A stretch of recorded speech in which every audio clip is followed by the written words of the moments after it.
How to add auto velocity effects on your video on CapCut app. Hello guys, so all what you have to do is simple. Go to CapCut and upload a new video from here, or you can just choose from your drafts like me. I already have this video. Now if you want to add this effect, go down here, click on edit. Now swipe right until you find style option.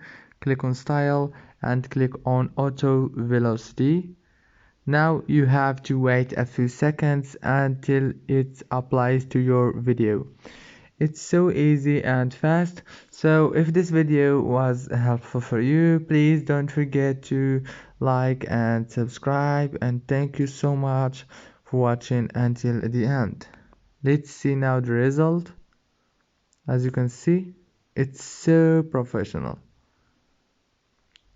If this video was helpful, please don't forget to like and subscribe.